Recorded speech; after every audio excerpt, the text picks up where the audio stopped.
Music by Noor Alam राज।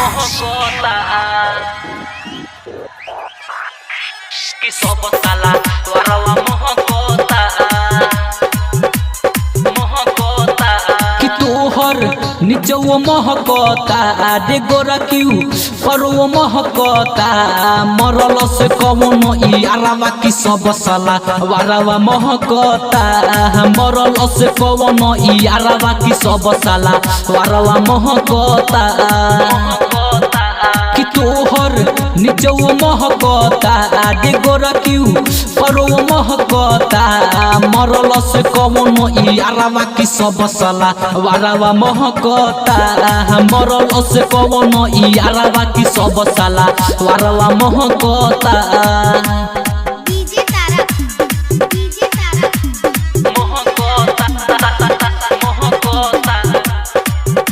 कि सब साला वरवा महकोता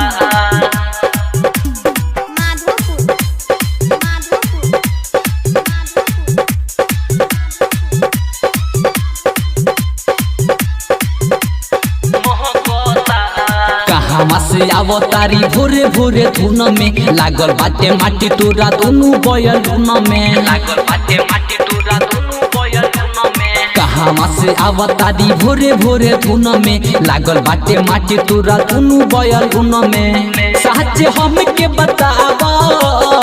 पहाड़ा जहनी पढ़ावा सच हमके बतावा पहाड़ा जहनी पढ़ावा कि तोहर निचवो महकोता रे गोरा क्यों परवो महकोता मरल से कवन ई आरावा कि सब साला वरवा महकोता मरल से कवन ई आरावा कि सब साला वरवा महकोता डीजे तारा महकोता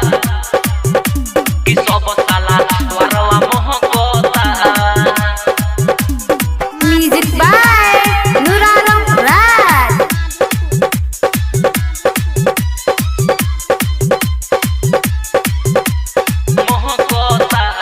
महकता बदन पूरा आव तू नहा के घूमता रो राइट नूर आलम के खा के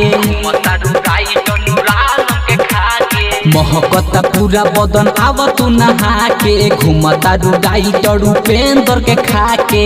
कहे जितेंद्र जहरीला गाड़ दियो ही में कीला कहे जितेंद्र जहरीला गाड़ दियो ही में कीला कि तोहर निचवो महकोता रे गोरा क्यों परवो महकोता मरल से कवन ई आरावा कि सब साला वरवा महकोता मरल से कवन ई आरावा कि सब साला वरवा महकोता।